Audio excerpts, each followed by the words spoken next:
Good morning students. आज हमारी next video है डिप्रेशन इन फ्रीजिंग पॉइंट। ठीक है, मतलब कि जो डिप्रेशन का मतलब होता है कम हो जाना। जैसे हमने कल पढ़ा था एलिवेशन, एलिवेशन का मतलब होता है बढ़ना और डिप्रेशन का मतलब होता है कम हो जाना। कि जो हमारे पास जो फ्रीजिंग पॉइंट है वो पहले मान लो 2 डिग्री था तो कम होकर -2 डिग्री सेल्सियस आ गया, उसका मतलब होता है डिप्रेशन के कम हो जाना। ठीक है, इसको हम क्या बोलते हैं? क्रायोस्कोपी। उसको बिलियोस्कोपी बोलते हैं ना, इसको क्रायोस्कोपी बोलते हैं। ठीक है, उन्होंने बोला सेम है कि जब हमारे पास ये वेपर प्रेशर है और ये क्या आ गया, टीएफ का मतलब होता है ये सोल्यूशन का टेम्परेचर है। ठीक है, और टीएफ नोट का मतलब होता है ये सॉल्वेंट का है। जैसे ही मैंने सॉल्वेंट में क्या डाल दिया, बाहर से सोल्यूट डाल दिया, तो वो अगर कोई चीज़ मेरी 50 डिग्री सेल्सियस पे फ्रीज कर रही थी तो वही चीज़ मेरी किस पे फ्रीज करनी शुरू हो जाएगी, 20 डिग्री सेल्सियस पे फ्रीज करनी शुरू हो जाएगी, मतलब कम हो गया ना, डिप्रेशन हो गया। अब उन्होंने बोला सॉलिड सॉल्वेंट था, मतलब मेरा कोई सॉल्वेंट था वो सॉलिड था, मतलब फ्रीजिंग कंडीशन में था। फिर धीरे धीरे करके क्या आ गया, लिक्विड सॉल्वेंट में कन्वर्ट हो गया और धीरे धीरे किस में कन्वर्ट हो गया, सोल्यूशन में। पहले सॉलिड से लिक्विड आया, जो इन दोनों का इंटरमीडिएट स्टेज थी वो क्या गया, सोल्यूशन। ठीक है, सेम आगे टी डेल्टा टी है, ये था फ्रीजिंग पॉइंट। ठीक है, एफ पी का मतलब है फ्रीजिंग पॉइंट, प्योर सॉल्वेंट का क्या था और सोल्यूशन क्या क्या गया, कम आ गया। ठीक है, सेम जैसे हमने पीछे किया है, जैसे वो वाला टीबी वाला किया था, है ना, तो वो था एलिवेशन एंड बॉइलिंग पॉइंट, ये डिप्रेशन एंड फ्रीजिंग पॉइंट। तो उन्हें बोला सेम है के एफ इंटू मोलालिटी, मतलब के एफ, ये अगर तुम लाइन छोड़ भी दो तो सिंपल इसको याद रखो, K F into M is equal to molality, delta T F K equal आ गया। नेक्स्ट बेटा इसका फॉर्मूला लगा दिया। मोलालिटी का फॉर्मूला क्या होता है, number of moles of solute upon mass of solvent in KG, same लगाया, number of moles of solute upon molecular mass, mass of solvent in KG, तो ऊपर करके ग्राम में गिवन होगा तो 1000 लगा देना है। के एफ को हम लोग मोलार डिप्रेशन कांस्टेंट बोलते हैं। ठीक है, इसको हम क्या बोलते हैं, मोलार डिप्रेशन कांस्टेंट। अब उन्होंने बोला इसकी एप्लीकेशंस क्या है भाई, ये कहाँ कहाँ पे फ्रीजिंग पॉइंट जो है depression in freezing point use होता है।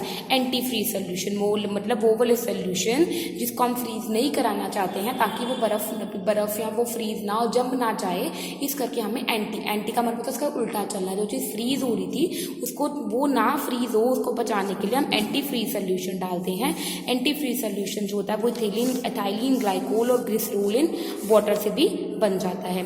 फिर बोला melting of ice in water, जो मतलब आइस जो है वो उस पर जमी हो बर्फ पे, जैसे हम देखा फॉरेन्स में या हमारे यहाँ पे जो हिली एरिया था वहाँ पे जो बर्फ पड़ती है, आइस है, उसको मेल्ट करने के लिए हम सॉल्ट आइस मिक्सचर डालते हैं तो ताकि उसका जो फ्रीजिंग पॉइंट होता है वो बहुत कम होता है। ठीक है, यहाँ तक क्लियर है। उसके बाद नेक्स्ट बेटा हमारी जो है लास्ट हमारी कॉलिगेटिव प्रॉपर्टी है वो है osmotic pressure and osmosis. Osmosis हमने सिंपल पढ़ा है, ये बायोलॉजी वाला कंसेप्ट है, तुमने सिर्फ इसकी डेफिनेशन पढ़नी है, हम फिर केमिस्ट्री वाला पढ़ते हैं।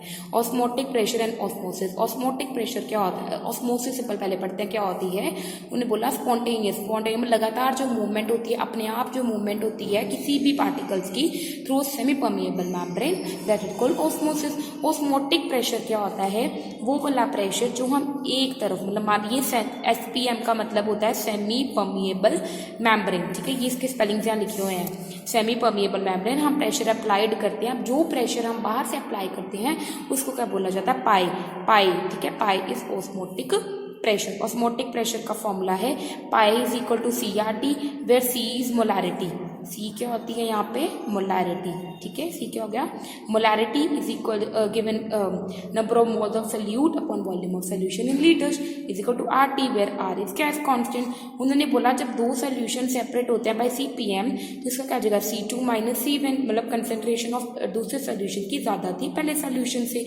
R की वैल्यू आ गई 0.082 लीटर एटमोस्फेयर, मतलब ATM mole inverse kelvin inverse. अगर उन्होंने बोला प्रेशर जो है अगर हम न्यूटन पर मीटर स्क्वायर में है तो R की वैल्यू हम 8.3 लेंगे।